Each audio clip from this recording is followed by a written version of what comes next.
Al-Baqarah ayat 3. Alladzina yu'minuna bil ghaibi wa yuqimunas shalah. Orang-orang yang telah menyatakan beriman dan konsisten menjaga imannya. Beda alladzina amanu dengan yu'minun. Amanu telah beriman. Tapi kalau dia komitmen dan konsisten terus menjaga imannya sampai saat dia berpulang pada Tuhannya, maka berubah nanti bentuknya kalau di bahasa Arab jadi mudhari'. Kalau di bahasa Inggris kan tuh punya 3 arti. Present, continuous, and future.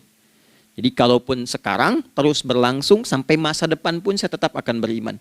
Nah, pembuktian untuk menjaga iman itu pembuktian utamanya pada sholat. Itulah sebabnya satu-satunya amal ibadah dari rukun Islam yang 5 itu, ya, satu-satunya amal ibadah yang disebut iman dalam Al-Quran hanya sholat. Teman-teman boleh buka Quran surah kedua Al-Baqarah di ayat 143. Ya, di pertengahan ke ujung ayatnya. Saya percepat. Wa ma kana Allahu liyudhi'a imanakum. Dan Allah nggak akan pernah menyia-nyiakan sholat seseorang yang dikerjakan karena imannya. Ayat ini turun, maaf, ketika ada terjadi pergantian arah kiblat. Dari yang tadinya semula ke Masjidil Aqsa, lalu berputar 180 derajat, beralih ke Masjidil Haram. Nabi sedang berada di luar Madinah. Madinah tempo dulu, wilayahnya nggak seluas cakupan sekarang. Oke, kalau diilustrasikan, area sekitaran Masjid Nabawi sekarang itulah Madinah lah. Di luar itu sudah di luarnya. Nah, Nabi sedang sholat, riwayatnya banyak menyebutkan, ada yang mengatakan zuhur, ada asar, ada maghrib. Di pertengahan itu turunlah Al-Baqarah ayat 144. Qad nara taqalluba wajhika fis sama' falanuwalliyannaka qiblatan tardaha fawalli wajhaka syatral masjidil haram. Maka berputarlah dengan turunnya ayat ini 180 derajat menghadap ke arah Masjid Al-Haram. Problemnya adalah ketika Nabi dan pengiring beliau kembali ke Madinah, area Masjid Nabawi, kan nggak semua masyarakat ikut. Maka virallah informasi itu bahwa kiblat telah beralih ke kiblat awal, yaitu Ka'bah Al-Musyarrafah. Maka penduduk panik pada saat itu. Status sholat kami yang tadi dikerjakan bagaimana? Karena sedang nggak bisa diulang, sudah pindah waktu. Maka turunlah kemudian firman Allah yang Al-Baqarah 143 itu, wa ma kana Allahu liyudhi'a imanakum. Karena engkau mengerjakan sholat itu dengan imanmu, maka Allah nggak menyia-nyiakan imanmu itu. Maksudnya apa? Walaupun arah kiblatnya tidak tahu mengarah kepada sisi yang belum berubah, tetap dihitung pahalanya sempurna karena imannya. Nah, ini nanti yang menjadi landasan turunnya Al-Baqarah ayat 115. Walillahil masyriq wal maghrib fa aynama tuwallu fathamma wajhullah. Kalau Anda sedang tugas nanti di lapangan, lalu sulit menemukan arah kiblat. Aplikasi susah karena sinyal nggak masuk misalnya. Oke, kemudian juga matahari agak remang-remang sehingga sulit untuk terlihat patokannya. Maka dengan keyakinan, dengan iman itu, menghadaplah ke arah yang kita yakini, maka berlakulah Al-Baqarah 115. Di saat itu diterima amal ibadah kita sama dengan yang menghadap kiblat dengan dasar imannya. Oke, nah pengertian terbaliknya, mafhum mukhalafahnya, maka Nabi mengatakan, al-farqu bainal mu'min wal kafir tarkus shalah. Beda antara orang yang beriman dengan yang belum beriman adalah pada sholatnya. Jadi kalau ada orang mengatakan sudah beriman dan tidak menunaikan sholat, ini artinya keimanannya belum diakui sepenuhnya oleh Allah Subhanahu wa Ta'ala. Jelas ya? Halo, kenapa sedih begini? Maaf, saya terlalu cepat nggak? Enggak ya? Baik. Jadi dalam poin ini penting pembedanya di sholat. Itulah sebabnya kenapa dari kecil kan, usia sekian, dari mulai 3 ke arah 7 tahun contohkan. Ya, orang tuanya sholat bentangkan sejadah. Kalau bisa, kalau anak sudah mulai suka tuh kasih model sejadah yang anak-anak sukai bentuknya.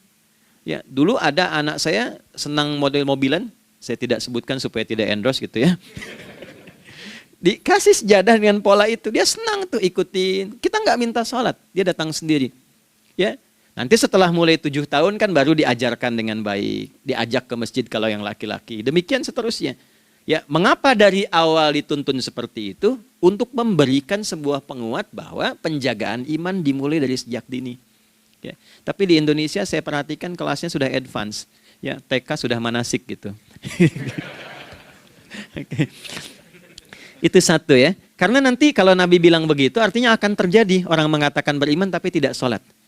Ya, makanya keras dari awal Nabi katakan bahwa pembeda antara orang yang beriman dengan yang baru klaim beriman itu pada sholatnya. Ya, pada sholatnya. Mengerjakan sholat, maka sah status imannya. Tidak menunaikan sholat, maka bermasalah imannya. Itu poin yang pertama. Yang kedua, teman-teman sekalian, ibadah. Kita lanjut ya. Sholat adalah bagian pokok terpenting dari ibadah. Nah, di sini kita akan mulai membuka sedikit rahasia terkait dengan aspek ibadah ini. Teman-teman sekalian, ternyata sholat ini ketika oleh Allah diturunkan dalam Al-Quran, dalam konteks penunaian ibadah, bukan berarti hanya mengkoneksikan atau mengkorelasikan hubungannya dengan iman saja, bukan. Karena saya beriman, saya buktikan ibadah nyembah Allah lewat sholat. Dalilnya Quran surah ke-20 ayat 14. Innani anallah la ilaha illa ana. Aku tegaskan akulah Allah, nggak ada Tuhan yang layak dipertuhankan dan disembah kecuali saya. Fa'budni, kalau Anda telah menyatakan beriman padaku, buktikan keberimananmu dengan menyembah saya dalam ibadah. Bentuknya bagaimana ya Allah? Teruskan ayatnya. Wa aqimis sholata. Tunaikan sholat sebagai bukti ibadah. Itu li dzikri, sebagai zikir kepadaku. Jadi korelasi antara ibadah dengan iman, sudah kita sebutkan dalilnya. Sekarang ibadahnya tersendiri ketika ditunaikan, apa manfaat dari ibadah itu? Mengapa mesti ada 5 waktu? Dan apa turunan manfaatnya dalam kehidupan kita. Kalau kita mengerjakan itu, dampaknya kepada kehidupan kita apa? Nah, inilah indahnya di dalam Islam, dijelaskan dalilnya, diberikan contohnya, diberikan alasannya, dan yang paling indah, diberikan penjelasan dengan detail tentang manfaat-manfaatnya. Ini tidak ditemukan di dalam konsep keyakinan manapun. Kalau teman-teman boleh mau riset, silahkan. Ada nggak satu keyakinan agama tertentu yang dari ibadahnya itu diatur? Cara memulainya, bacaannya, detilnya, manfaatnya, waktunya, sampai dengan hasilnya, sampai kiamatnya. Ini menunjukkan bukan karya manusia. Bukan karya manusia. Kalau karya manusia, setiap orang bisa buat itu. Ya, ketika ini menunjukkan bukan karya manusia, maka pertanyaannya dengan cara apa lagi Allah memberikan pembuktian pada kita bahwa ia Tuhan yang hak yang harus kita sembah. Nah, kalau sudah paham, mari kita rincikan turunan tentang sholat ini. Kita mulai satu-satu teman-teman sekalian dari waktu sholat. Seperti kita ketahui waktu sholat ada 5. Tapi yang sering kita dapati dari yang 5 ini tidak semua orang mengetahui tentang makna dari nama dan pembagian di waktu ini. Yuk kita mulai rincikan. Sholat yang pertama namanya apa? Gak usah khawatir, menang gak dapat hadiah kalau benar. Salah juga keterlaluan. Oke, 1 subuh. Dia satu-satunya nama sholat yang punya 2 nama ya. Subuh dan fajar. Oke, Pak Fajar, Pak waktu sholat. 2 zuhur. 3 asar. 4 maghrib. 5 isya. Oke, rumus hitungannya 24, 4, 3, 4 ya. Rumus bilangannya 24, 4, 3, 4. Kalau mau tanya nomor koneksi dengan Allah 24, 4, 3, 4, 2 subuh, 4 zuhur, 4 asar, 3 maghrib, 4 isya. Oke, pertanyaannya, apa artinya nama itu? Selama ini jangan-jangan kita hanya tahu namanya, tapi tidak memahami maknanya. Itu poinnya. Oke, sekarang mari kita mulai. Izin saya tidak punya kemampuan untuk menuliskan, ya, karena memang saat ini terbatas, tapi kalau diperkenankan bisa kita coba uraikan sedikit. Baik. Ya, bismillah, jazakallah khair. Mohon fokus baik-baik karena waktunya tinggal 21 menit lagi. Izin saya pastikan dulu ya supaya terlihat dengan baik. Ibu kelihatan di sana? Bagus.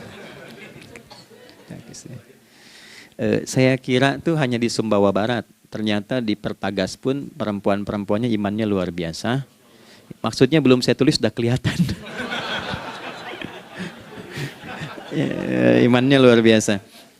Oke, kita mulai dari yang pertama ya, 5 waktu sholat. Kita mulai dari 1 dulu, subuh, teman-teman saya turunkan dulu ya. Izinkan saya tulis pakai bahasa Arab dulu supaya gampang. Satu, dia punya dua nama, yang angka Arab ya. Kalau yang gini angka Hindi. Anda yang di admin di komputer pasti tahu. Ada Fajr. Kata subuh ditemukan di Al-Quran surah ke-81 At-Takwir ayat 18. Kalau keliru tolong diingatkan. Was-subhi idza tanaffas. Quran surah 81 ayat 18. Ya. Nggak usah di ilmu utak-atik ya. Oh ini kenapa 81 kalau dibalik 18? Itu cocok logi. Ya, abaikan aja itu. Ya. Fajar agak banyak di Quran terkait dengan nama salatnya ada di Quran surah ke-17 di ayat 78. Aqimis salata liduluki syamsi ila ghasaqil laili wa qur'anal fajr. Inna qur'anal fajri kana masyhuda. Yuk kita mulai ke maknanya dulu. Ingat rumusnya ya. Rumusnya ini selalu begini rumusnya. Aqidah selalu punya korelasi dengan ibadah. Ibadah selalu punya korelasi dengan muamalah, interaksi harian kita. Muamalah hiasannya adalah akhlak. Nah, barulah kemudian di sini muncul inovasi dalam kehidupan, hal yang baru.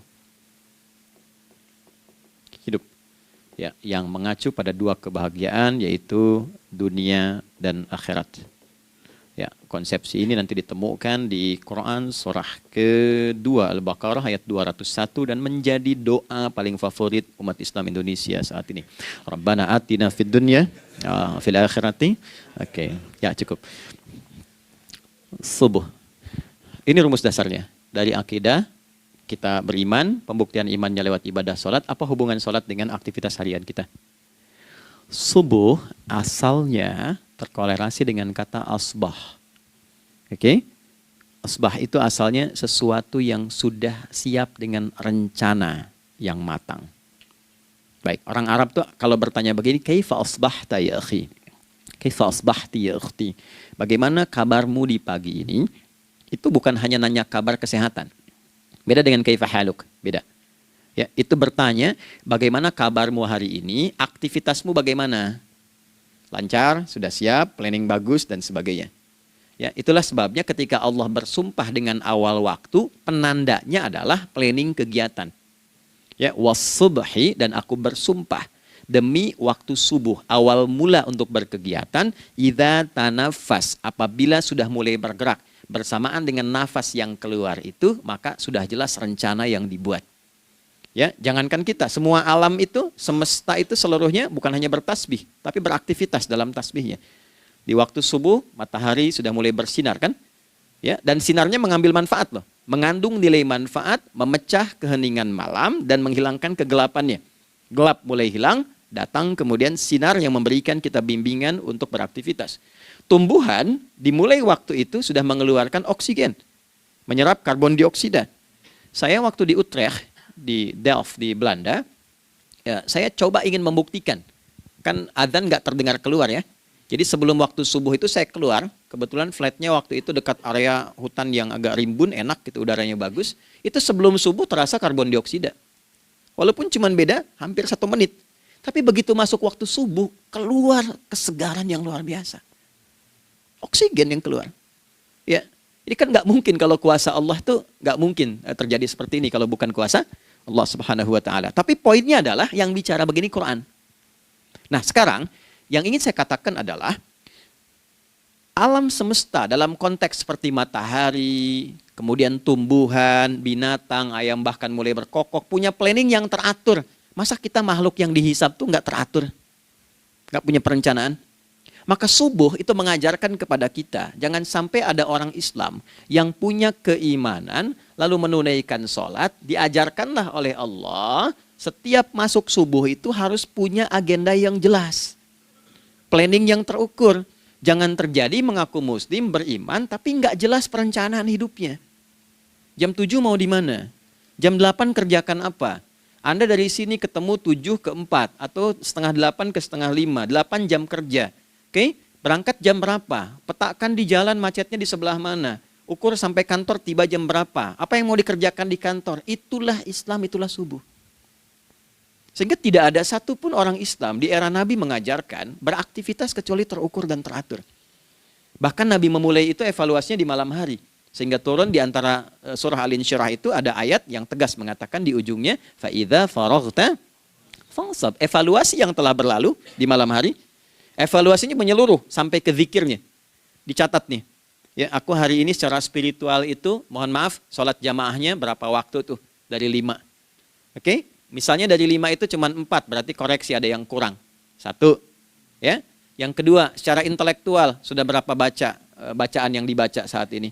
Ilmu yang ditingkatkan, mensyukuri anugerah akal dan sebagainya. Bekerja sempurna enggak? Turunkan ibadahnya bagaimana? Ketika ada yang kurang, istighfari. Ya, sebagai seorang ayah, ada enggak sesuatu yang salah yang dilakukan belum sempurna? Sebagai seorang ibu, anak dan sebagainya, istighfar. Itulah sebabnya sebelum tidur Nabi ajarkan istighfar. Yang kita tahu 70 kali kan, 100 kali. Yang saya tanya, 1 ke 70 itu istighfar apa saja? Apakah hanya bilangan di lisan?